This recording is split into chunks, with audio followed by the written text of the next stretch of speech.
I'm not a comic book fan. I don't care too much about comic books.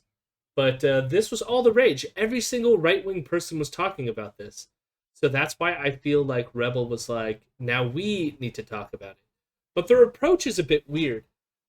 This is Andrew Says. He, again, most of his content is David Rubin esque. Dave Rubin esque?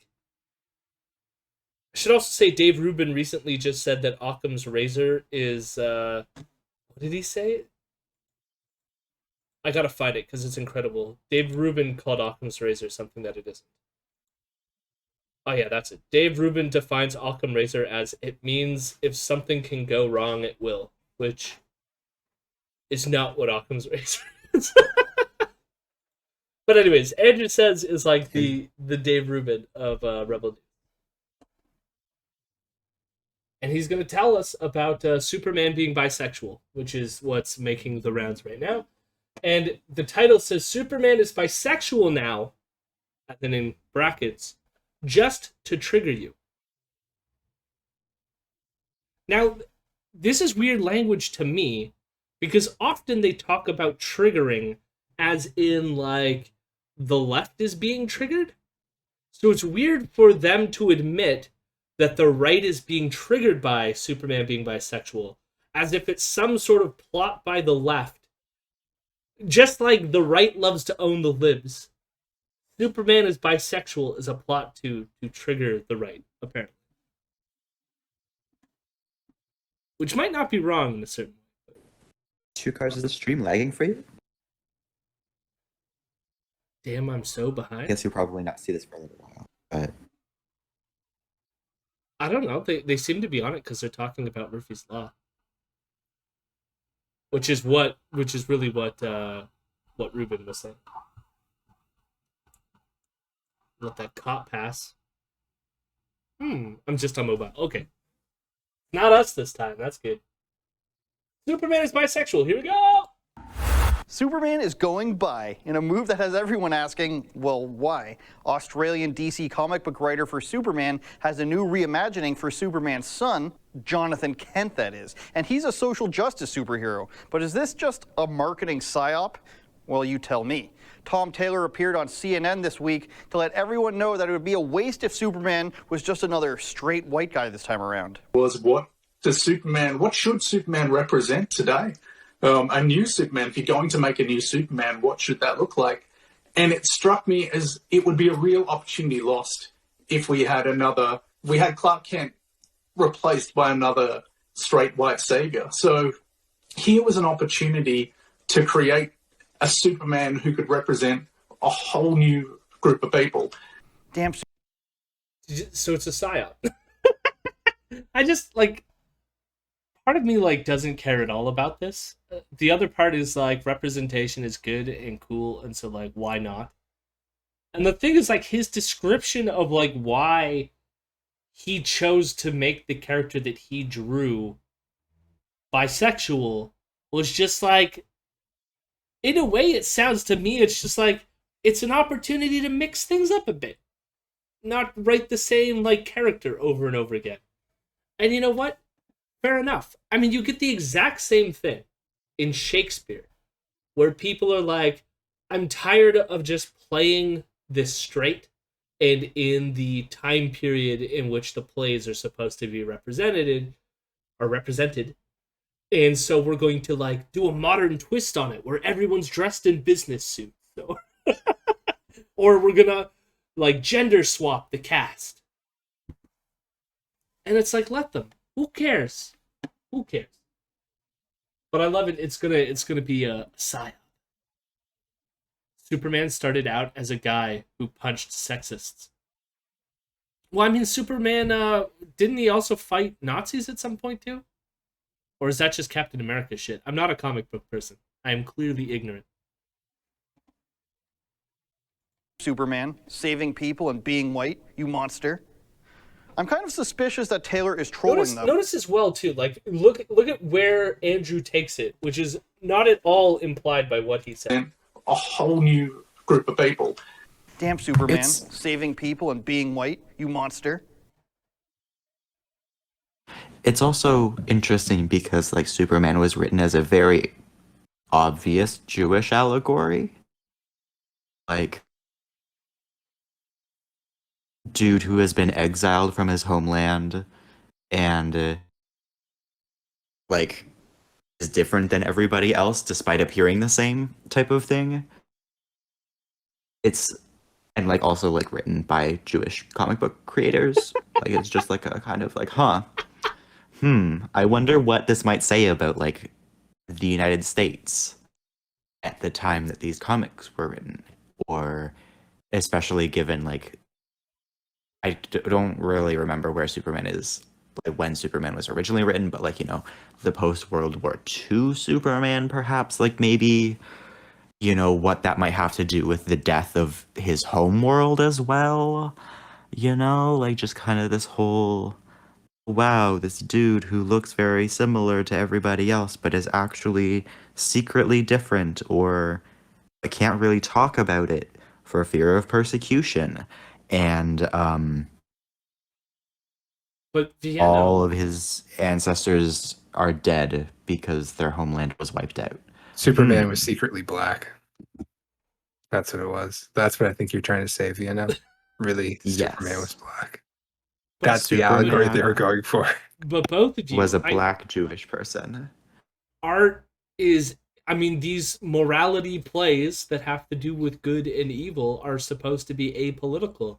I love like all these people when they talk about comic books and like about people changing comic books in the future. It's like comic books used to just be people going pew pew pow and punching each other, and now they're all politics, and it's like who You are can they tell they've punching? never read a fucking comic book in their life.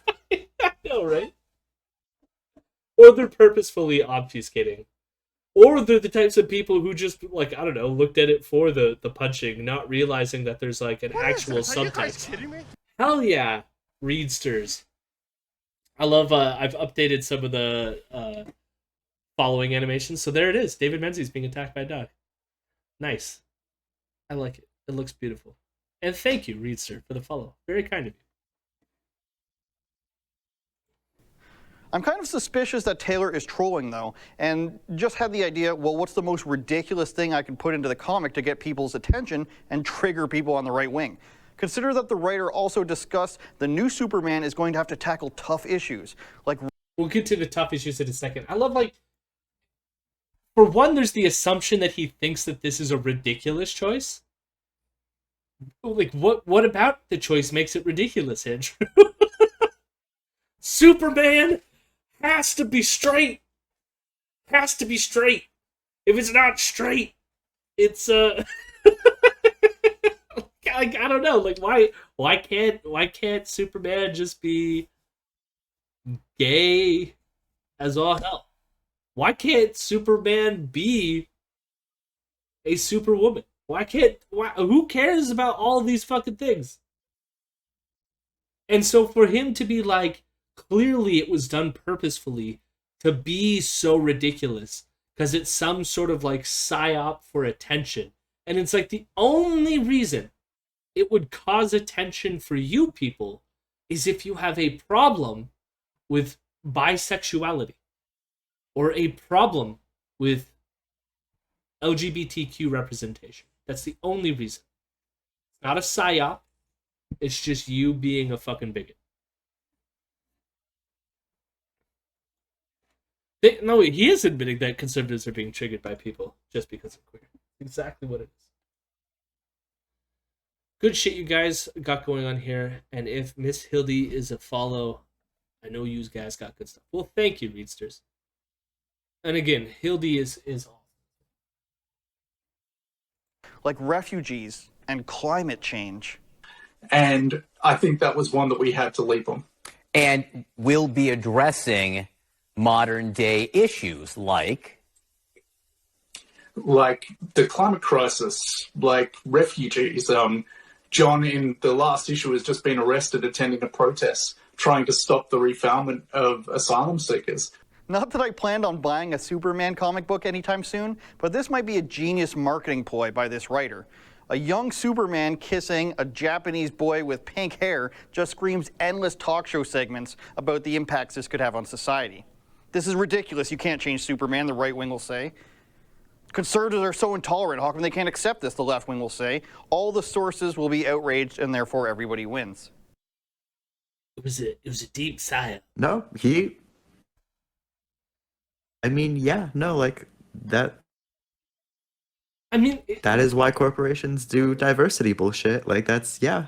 there's an element. See, this is where it's like kind of tricky. I think there's like an element in which this is just like factually true about like the dynamics that play out, and I do think that you're right in that a lot of people might purposefully do that for this kind of like clicks to bolster their sort of like traction.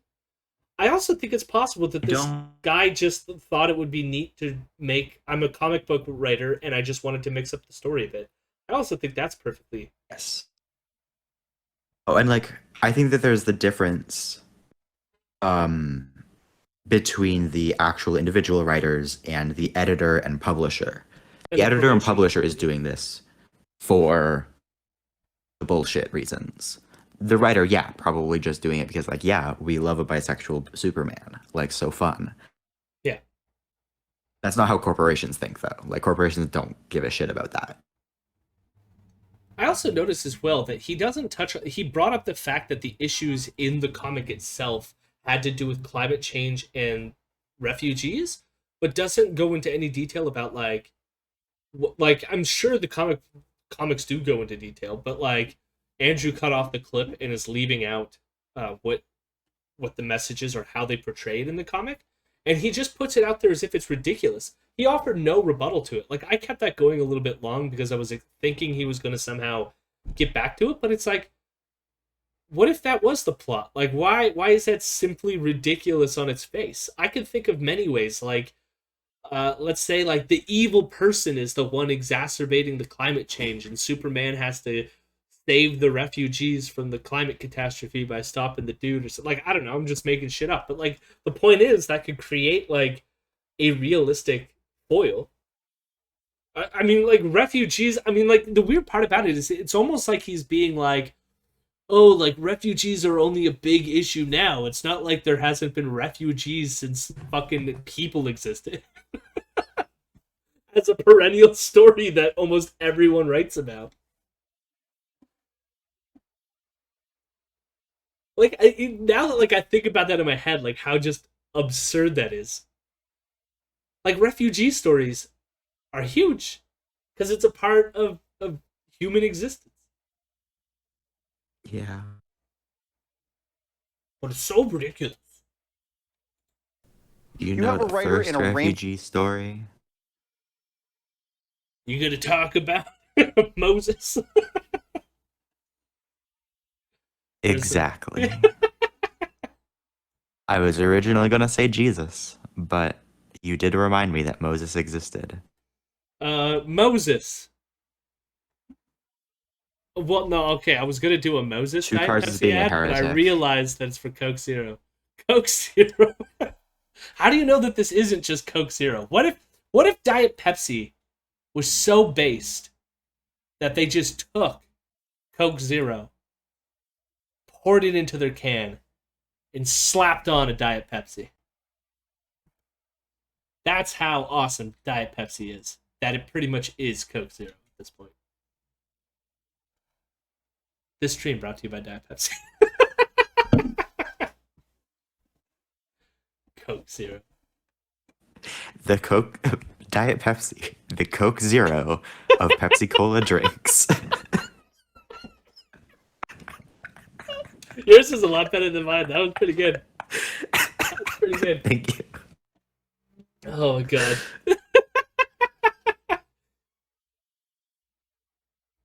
Oh. Okay, we're gonna read another Chairman Mao. Okay, here we go. This is gonna seem weird when I cut this for YouTube, but people are using channel points. Eventually, I will have edited videos for YouTube in which I can cut some of the stuff out. But for that, I need time. All right, here we go. A well-disciplined party, armed with the theory of Marxism-Leninism, using method of self-criticism, and linked with the masses of the people, an army under the leadership of such a party, A united front of all revolutionary classes and all revolutionary groups under the leadership of such a party. These are the three main weapons with which we have defeated the enemy.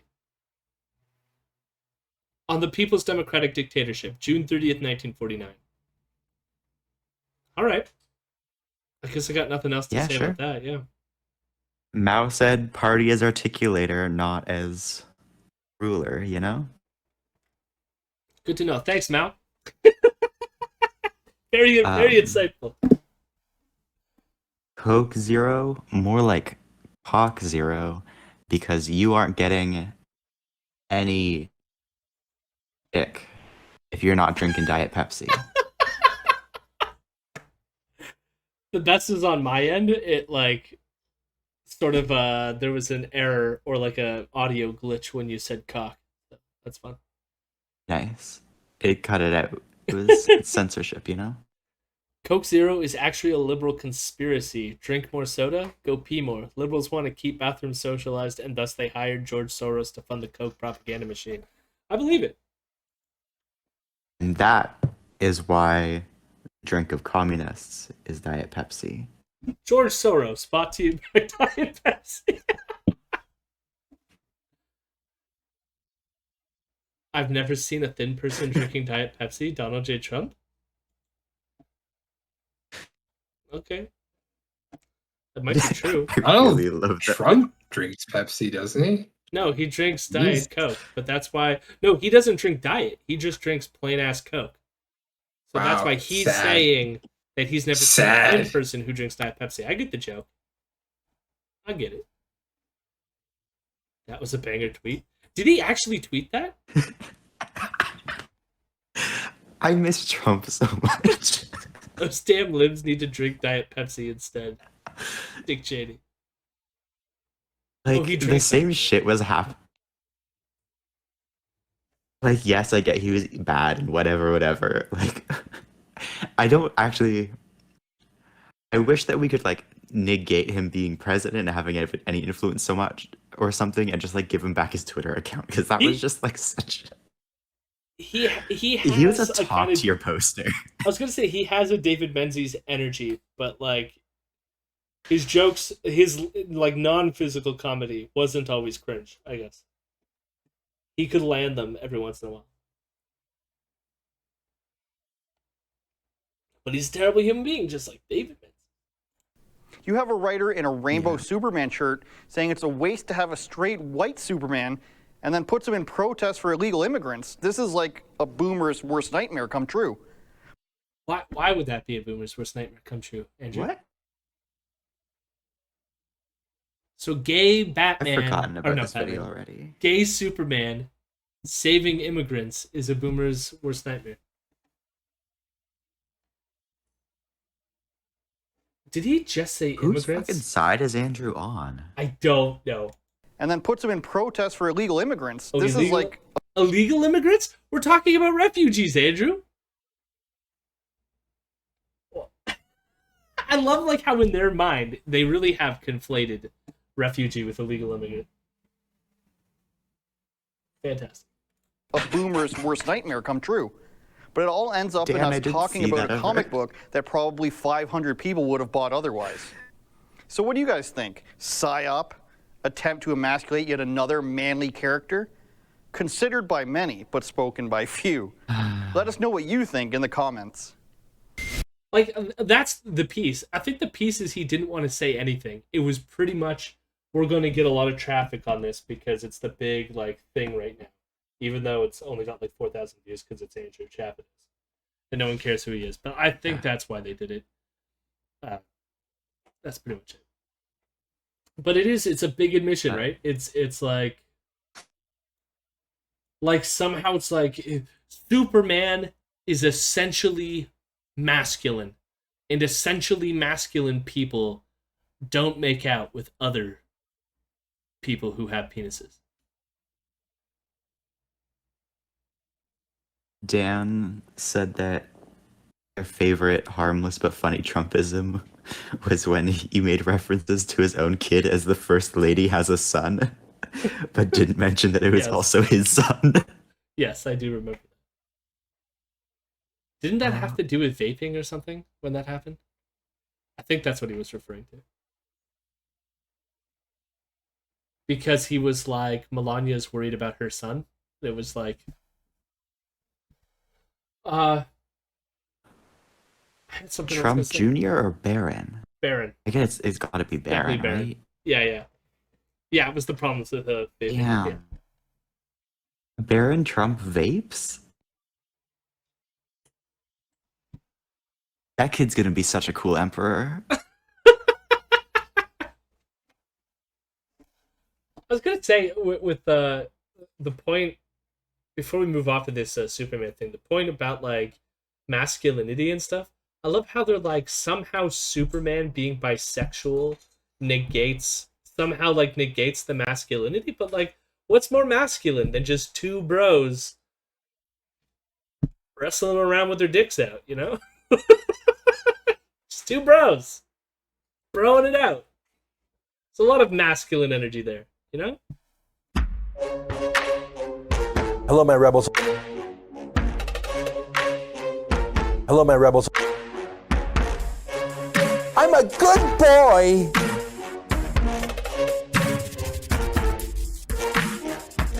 I'm a weirdo.